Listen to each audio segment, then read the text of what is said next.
आप सभी को नमस्कार। स्वागत है आपका आज के सत्र पे। आज के सेशन में हम लोग करने वाले हैं बैंकिंग अवेयरनेस। बैंकिंग अवेयरनेस के 15 सबसे महत्वपूर्ण क्वेश्चन हम लोग इसमें करने वाले हैं। डिटेलिंग होगा ही इस पे, तो जो चैनल से नए जुड़े होंगे वो चैनल को सब्सक्राइब जरूर कर लीजिएगा। हम लोग जो एपेक्स बैंक यानी कि सहकारी समिति का जो आपका फॉर्म आया हुआ है उसके लिए ये वाला वीडियो बहुत ही ज़्यादा महत्वपूर्ण है। टोटल 15 क्वेश्चन होंगे डिटेलिंग के साथ, तो इस वाले क्वेश्चन को सेट को साथ में करिएगा। अगला वाला जो वीडियो आएगा वो आएगा जनजाति के ऊपर, तो उसके लिए भी आप लोग प्रिपेयर करके पहले से रखिएगा। चलिए शुरू करते हैं और आते हैं हम लोग के आज के 15 क्वेश्चन में, जिसमें से सबसे पहला क्वेश्चन है आप लोगों के लिए। भारत में पहला सहकारी ऋण समिति अधिनियम कब पारित किया गया? ऑप्शन देखिए 1904, 1910, 1960 या 1950। बताइए इसका सही आंसर क्या हो जाएगा। पहले इसका सही आंसर देखते हैं, उसके बाद डिटेलिंग में हम लोग चलेंगे। सही आंसर है इसका 1904। अब इसको ध्यान से देखिएगा।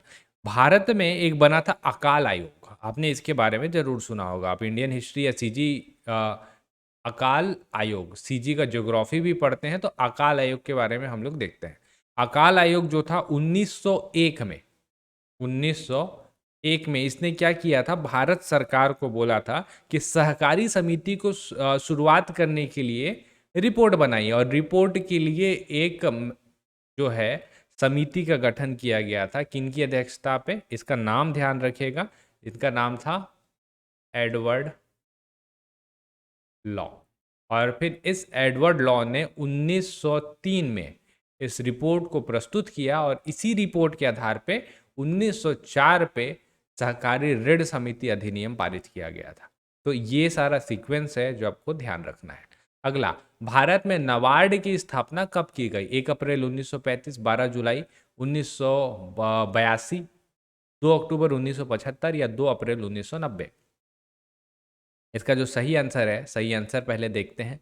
12 जुलाई 1982 इसका सही आंसर हो जाएगा।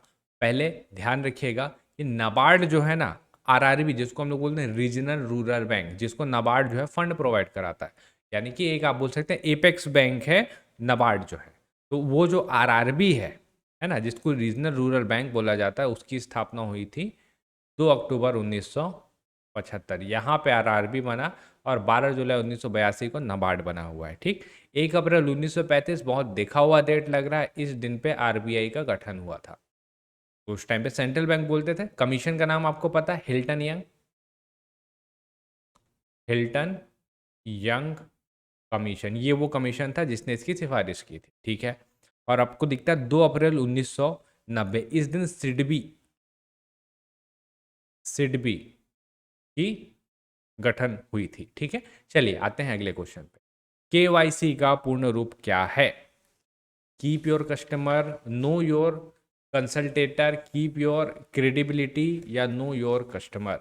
तो बैंकिंग के टर्म पे होता है कि केवाईसी फॉर्म भर दीजिए, उसके बाद हम लोग आगे की प्रक्रिया को करेंगे। नो योर कस्टमर, ठीक है। इसको काउंटर नंबर 13 से प्राप्त कर लीजिए, आपने देखा होगा ये बैंकिंग के टर्मिनोलॉजी पे इस्तेमाल किया जाता है। अगला, भारतीय वाणिज्यिक बैंकों के नॉन परफॉर्मिंग एसेट, जिसको हम लोग बोलते हैं गैर निष्पादित परिसंपत्ति, किसे कहते हैं? सरकारी प्रतिभूतियां होता है, विदेशी मुद्रा होता है, या ब्याज तथा ऋण निर्धारित समय के भीतर नहीं चुकाया जाता उसको बोलते हैं, या चिटफंड से संबंधित कार्य को हम लोग बोलते हैं एनपीए। इंग्लिश में उसको बोलते हैं एनपीए, नॉन परफॉर्मिंग एसेट्स। तो इसको हम लोग बोलते हैं ऑप्शन नंबर सी, ब्याज तथा ऋण निर्धारित समय के भीतर जब नहीं चुकाया जाता तो उसको बोलते हैं। तिथि दिया हुआ है, इसको हमने बहुत करीबी से जाना था कोरोना के टाइम पे, है ना। तो 90 दिन का रहता है इसका ड्यूरेशन। यदि 90 दिन के अंदर मान लीजिए बैंक ने कहीं पे जो है फाइनेंस किया हुआ चीज़ों को, तो वो जो एसेट्स है अगर 90 दिन के भीतर ऋण या ब्याज का भुगतान उसमें से नहीं हो रहा है तो उसको हम लोग बोलेंगे एनपीए। दिन को ध्यान रखिएगा, 90 दिन इसका होगा। ठीक, चलिए आगे चलते हैं। बैलेंस शीट क्या होता है? कंपनी में लगाई गई पूंजी की जानकारी, कंपनी की वास्तविक स्थिति, कंपनी के कर्मचारियों की वास्तविक स्थिति, या इनमें से कोई नहीं। बैलेंस शीट बहुत महत्वपूर्ण शब्दावली है। हिंदी में इसको बोलते हैं क्या? चिट्ठा। चिट्ठा बोलते हैं, तब दिखाएगा ना चिट्ठा है तो। ऑप्शन नंबर बी, कंपनियों की वास्तविक स्थिति बताती है ना। अब देखिए इसका मैं आपको एक प्रोफोर्मा हल्का सा बता देता हूँ, इसको ध्यान रखिएगा। राइट साइड पे रहता है एसेट्स का कॉलम, संपत्ति, और लेफ्ट साइड पे रहता है आपका लाइबिलिटी का कॉलम, जिसको हम लोग बोलते हैं दायित्व, जो कंपनी का है। ठीक, इस साइड पे लोन लिखे जाते हैं। आपने कंपनी ने लोन लिया है ना, तो लोन इस साइड पे लिखा जाएगा। इस साइड पे क्रेडिटर्स लिखे जाते हैं। ठीक, इस साइड क्रेडिटर जिनको पैसा देना है। इस साइड पे जो रहेगा डेटर्स या डेप्टर्स लिखे जाते हैं, जिनसे पैसा लेना है। हम लोग इस साइड पे सारा मतलब अपने पास कैश इन हैंड कितना है, कैश इन हैंड कितना है, अपने पास मशीनरी कितना है, अपने पास बिल्डिंग कितना है, ये सारा चीज लिखा जाता है। याद रखिएगा, लाइबिलिटी इस साइड का टोटल और एसेट्स इस साइड का टोटल सब बराबर आता है। एक भी गलती कहीं भी नहीं होता। कॉमर्स वाले स्टूडेंट इसको बहुत अच्छे से समझते हैं। यहाँ पे और यहाँ पे एक भी गलती नहीं होनी चाहिए। ठीक, तभी आपका जो है चिट्ठा यानी कि बैलेंस शीट सही है। ठीक, तो इसको ध्यान रखिएगा। अगला, बैंक द्वारा किसी व्यक्ति विशेष से लिए गए पैसे लाभ हानि खाते के किस तरफ लिखे जाएंगे? डेबिट पक्ष में लिखेंगे, क्रेडिट पक्ष में लिखेंगे, डेबिट और क्रेडिट दोनों पक्ष में लिखेंगे, या लाभ हानि खाते में लिखते ही नहीं है? ठीक है, तो लाभ हानि खाते हर जगह बनते हैं, कंपनी रहे इंडिविजुअल रहे, अगर वो सोल प्रोप्राइटरशिप में काम कर रहे हैं तो भी लाभ हानि खाता बनेगा ही। तो इसका जो सही आंसर है, पहले इसको ध्यान रखिएगा, पैसे ले रहे हैं ना, तो आय हो रही है, तो इसको हम लोग लिखेंगे क्रेडिट पक्ष में। इसको मैं आपको फिर से एक शॉर्ट फॉर्मेट में बता देता हूँ, है ना। एकदम शॉर्ट फॉर्मेट में हम लोग इसको समझने का प्रयास करेंगे। कैसे होता है,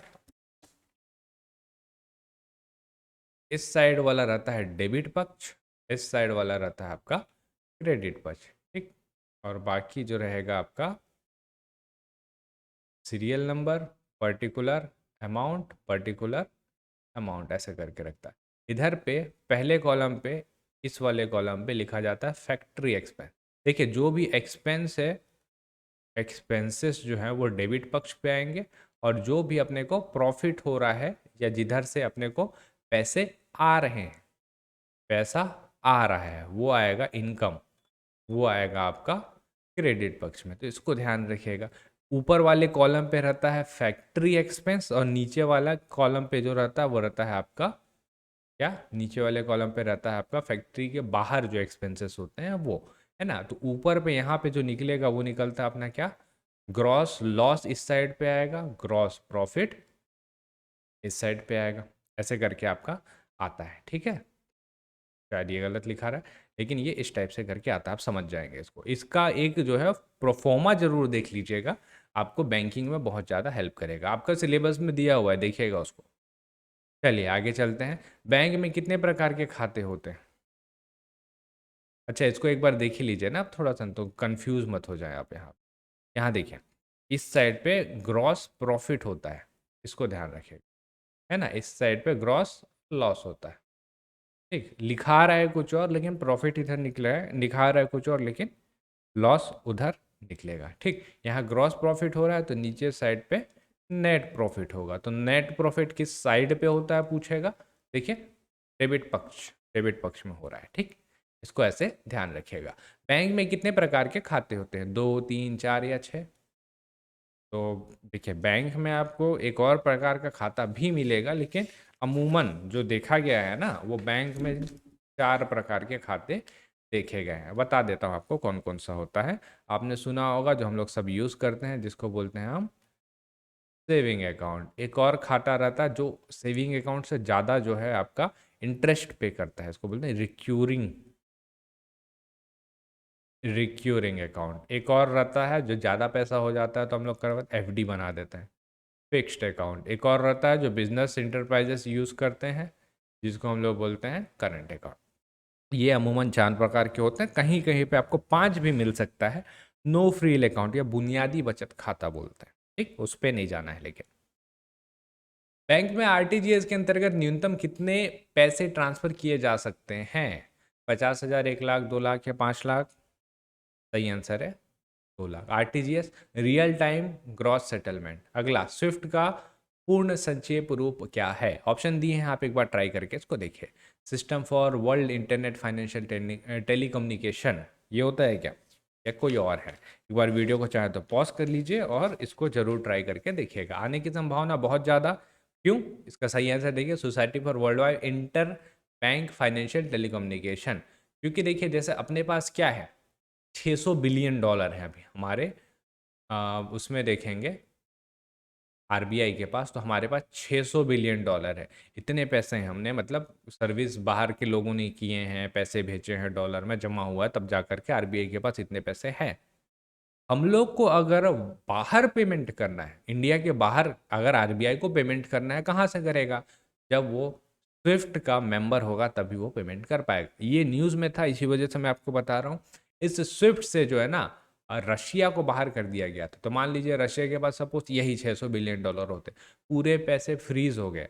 अब उस पैसे का इस्तेमाल ही नहीं कर पाओगे ना इंटरनेशनली। तो स्विफ्ट बहुत बड़ा चीज़ है और बहुत बड़ा संस्था है, इसको ध्यान रखिएगा। रशिया को रिसेंटली, अभी अगर पूछेगा ना रिसेंटली किस देश को निकाला गया है, तो वो रशिया ही है।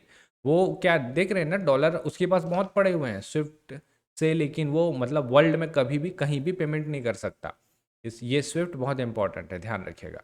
भारत में सहकारी बैंक को कौन नियंत्रित करता है? भारत सरकार, राज्य सरकार एवं केंद्र सरकार दोनों, रिजर्व बैंक ऑफ इंडिया या स्टेट बैंक ऑफ इंडिया? सारे बैंक को एक ही नियंत्रित करता है, वो है reserve bank of India, RBI.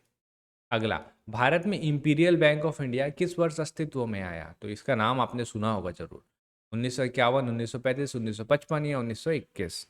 इसका सही आंसर है ऑप्शन नंबर डी, 1921। अब देखिए इस पे क्या क्या दिया हुआ है। तीन बैंक थे, तीन बैंक। एक था बैंक ऑफ बॉम्बे, एक था बैंक ऑफ मद्रास, और एक था बैंक ऑफ वेस्ट बंगाल या बंगाल बोल लीजिए। ये तीनों बैंक अलग अलग थे, ये तीनों बैंक को मर्ज कर दिया गया और 1921 में अस्तित्व में आया आपका इंपीरियल बैंक ऑफ इंडिया। फिर इसी इंपीरियल बैंक ऑफ इंडिया को नेशनलाइज कर दिया गया कब? 1 जुलाई 1955, और इस दिन पे आया आपका और हमारा SBI, state bank of India, यही है। ठीक। अगला, भारत में धन शोधन निवारण अधिनियम, मनी लॉन्ड्री एक्ट कब आया है? 1998, 2002, 2001 या 2004? सिंपल सा क्वेश्चन है, आप आराम से कर लेंगे इसको। सही आंसर है इसका ऑप्शन नंबर बी, 2000। चलिए अगले क्वेश्चन पे चलते हैं। निम्नलिखित में से किस संस्था का संबंध भारत की कृषि एवं ग्रामीण वित्त की आवश्यकता तक सीमित है? आरबीआई, एसबीआई, नाबार्ड और आईडीबीआई? पहले ही बताया मैंने आपको, नाबार्ड इसका सही आंसर हो जाएगा। आईबीए से क्या तात्पर्य है का एक बार पॉज करके आप देख लीजिए इसको। International banking association, international banking agency, Indian bureaucrats association या इंडियन बैंक्स एसोसिएशन? सही आंसर आपका option number D, Indian banks association. और आखिरी क्वेश्चन है आप लोगों के लिए, भारतीय स्टॉक बाजार का विनियमन और पर्यवेक्षण किसके द्वारा किया जाता है? आरबीआई, एसबीआई, आईसीसीआई या सेबी? ठीक है, स्टॉक का पर्यवेक्षण मतलब स्टॉक को रेगुलेट कौन करता है, सीधा सीधा ये पूछ रहा है।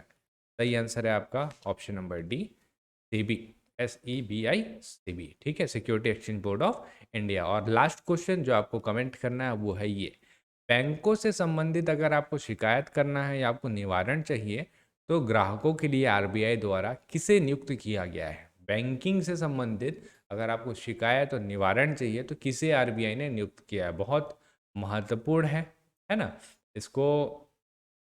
ठीक है, आप कमेंट करिएगा, मैं एक जो आंसर रहेगा उसको पिन कर दूंगा, आपको समझ में आ जाएगा।